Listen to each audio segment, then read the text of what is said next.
Okay, so this is one of my alts. It is a halfling ranger, I believe. Hold on, let me make sure. Yeah, halfling ranger. Beastmaster is what I chose.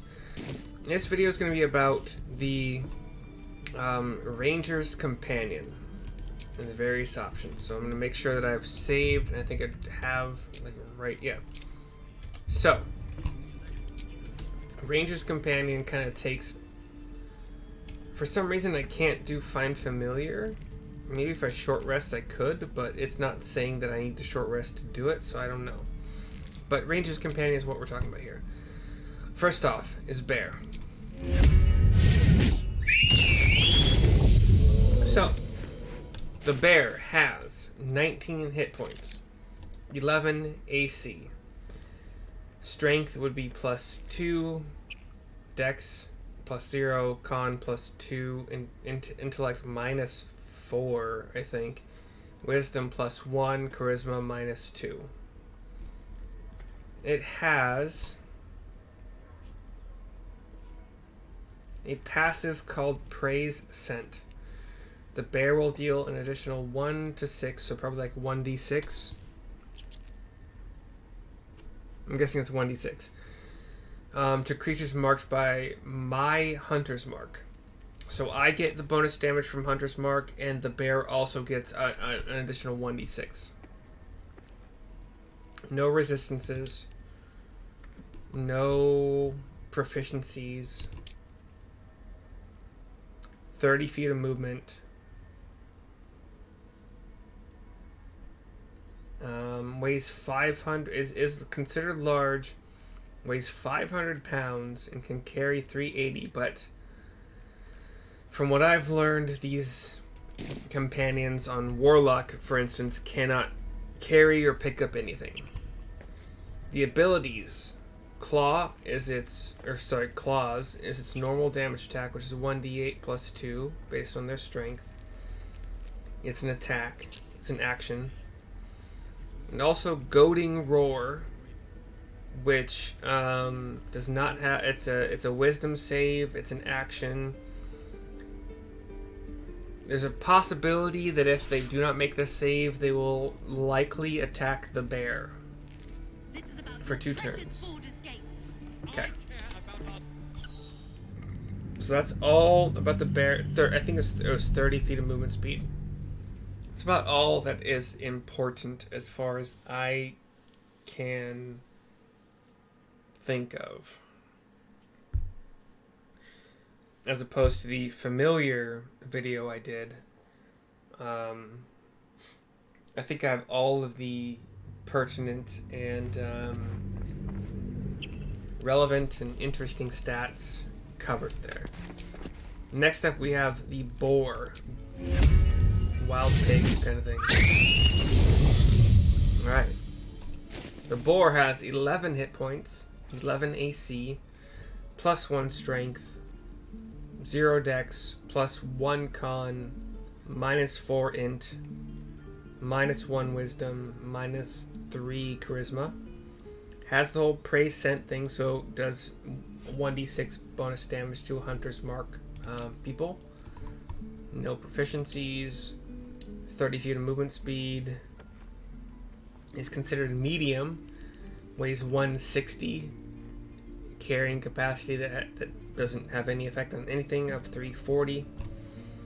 Their normal attack is 1d6 +1 for the tusk. It's slashing. It's an action.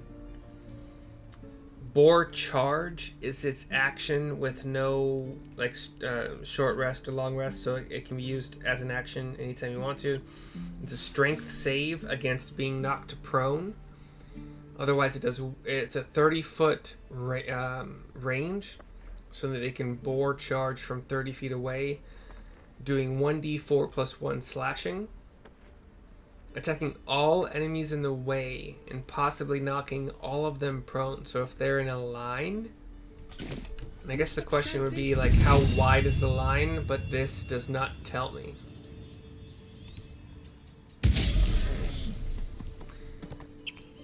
Attitude Varus? What the fuck was that? Why did your attitude go down with me? The fuck was that, man? Oh, with the boar. I guess the boar may have annoyed Aaron a little bit. That's fine. I don't care.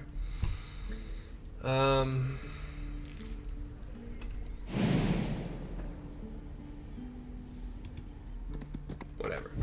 Okay, cool. So that's the boar. So if you think you can get your enemies lined up within a straight line that is roughly at most like 8 feet wide,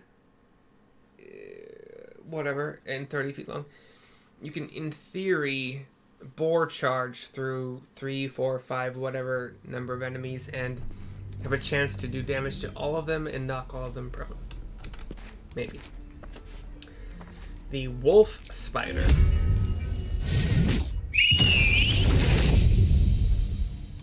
is a large looking spider. Kind of creepy. Let's see. 10 hit points, 14 AC, which is the highest so far, probably because of their dex. Plus 1 strength, plus 3 dex, plus 1 con, minus 4 intellect, plus 1 wisdom, minus 3 charisma. Prey scent, just like the other two, so the plus 1d6 damage against targets with our Hunter's Mark. Has dark vision, that's the first one so far.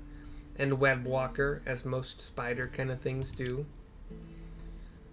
Stealth, this is the fun part. Stealth is plus 10. It does not say it's proficient, but it has a stealth of plus 10 and perception of plus 6. Even though this wisdom does not match that. Kind of makes me think I should have looked closer at my other summons. 30 feet of movement speed, is medium, 240 pound weight, 320 carrying capacity, not that it matters. Attack wise, has venomous bite, which is 1d8 plus 3 piercing as an attack. Has a chance to poison, which would be the kind of poison that gives them disadvantage on attack rolls and ability checks, which is a very fun fucking poison. Damage is great, sure, but has a web, so it's a dex save instead of strength, oddly enough, but it lasts, it's an action, it lasts a minute or 10 turns, and has a chance to web anything that moves through it. Also, if you jump into this web from a very tall height, you will not suffer any fall damage. And the jump capability of this spider is not great. Not nearly as great as the spider companion. The spider familiar. I will be right back for the last two Beastmaster things.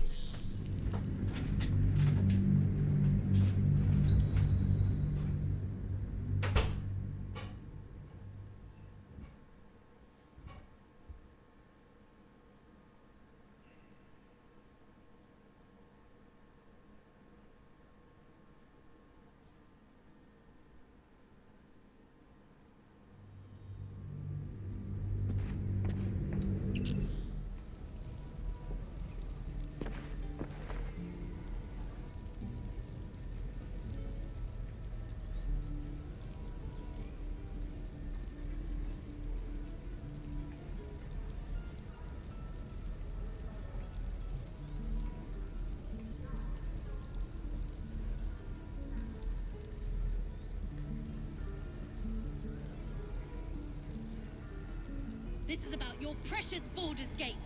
I care about our lives, our futures. No, you just care about your stupid apprenticeship. Take that back, right now. Oh, the waiting's getting to me. If we left, we could at least make a run for it.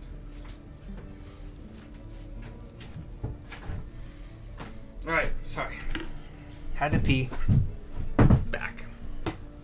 2 more to go. So, the spider, the web thing was interesting. The poison is also very interesting. The AC was pretty good. The hit points were not that great. Dire Raven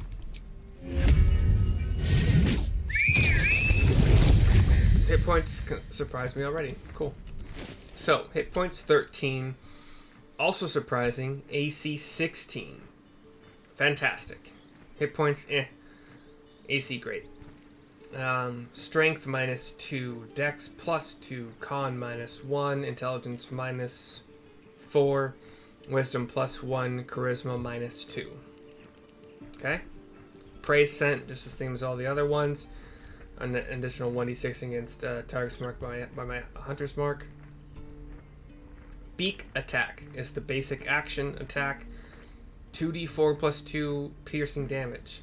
Pretty good, actually. I'm happy with that. Let's keep, let's see, anything special here? Perception. Why does it have a star? Is it of an advantage? I mean, it's a bird, so maybe, but that's the first time I've seen a star so far, so hold on. Movement speed 30. It's considered small. It's the first small beast companion. Not familiar, but beast companion. Weighs only 14 pounds and can carry only 200 pounds. It's pretty low. I'm not seeing why it would have a star next to perception, but maybe it's because it has advantage.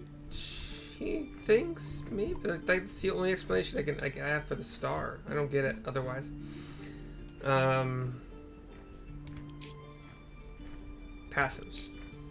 Nothing. Okay, no passives. Okay, so 30 feet of movement speed. Okay, so has the beak attack, which you talked about. Has rend vision, which is an upgraded version of what the familiar has. So the familiar... Shush, guys. Shush, please. The familiar had 1 damage and a chance to rend the vision. This is 1d6 plus 2 piercing damage with a chance to blind the vision. Both were attack rolls. Let's see. Fly...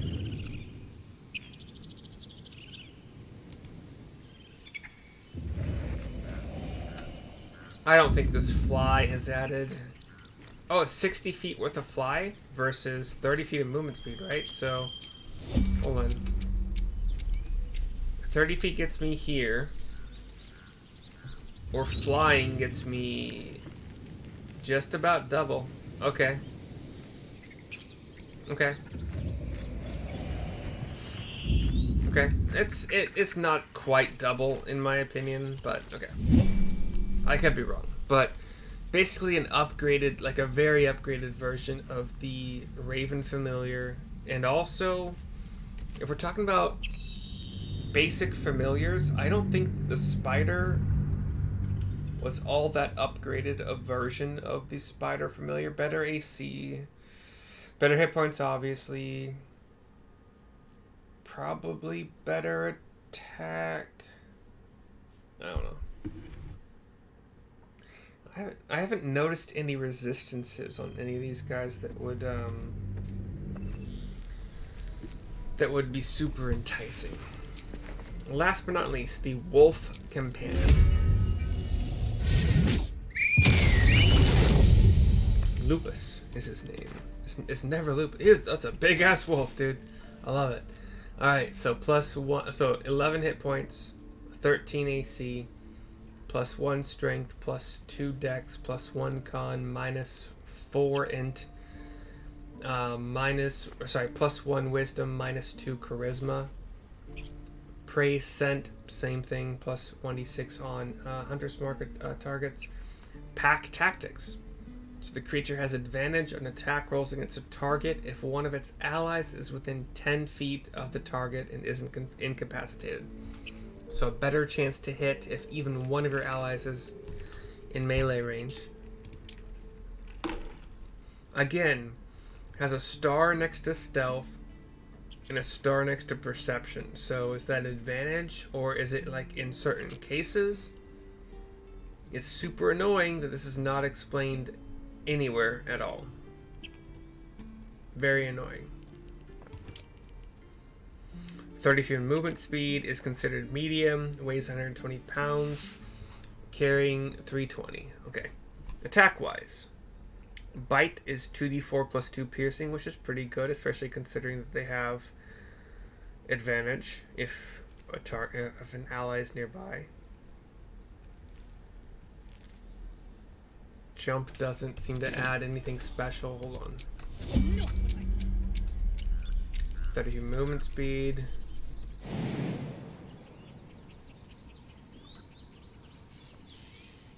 Sorry. Trying to figure out how to do. Yeah, so jump doesn't add a lot. In fact, yeah.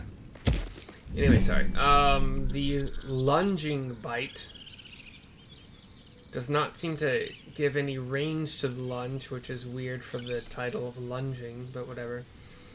Does 1d4 plus 2 piercing damage. You can do it at will. Has the possibility to knock the target prone with a strength save. So that's all of the Beastmaster companion options. And since I am running this with my ranger kind of more or less at this point in time being my tank, I applaud your taste. I have flavored Gale as a conjuration wizard. And I don't recall how that plays into effect. You can create water at will, I think, which is nice. At least for like creating ice patches and such. Cloud of Daggers, I've yet to use that. What's the fucking like AoE? It looks like it's 10 feet tops, 10 feet diameter tops. So like, what? Hold on. Yeah, I'd hazard 10 feet at maximum. So, if you got like 6 people in a hexagonal, closely packed area, it could hit all of them. Otherwise, eh. Create water is free at will. Oh. And I can freeze it at will also.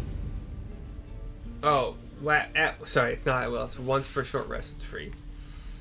That's my bad. Luckily. Oh, Mr. Wolfie's doing the howlsies. Okay, cool. Yeah. So those are the Beast Companion options. If you're playing a Beastmaster Ranger. The quote-unquote sponsor, but not sponsor, is the Bigelow brand Earl Grey Tea that I get from Amazon. It smells fantastic. Tastes good. I mean, I tend to put some MonkFruit sweetener in it because I am a wuss. But if you buy it with a link in my description, I get a cut. I will see you guys next time. Hope you enjoyed.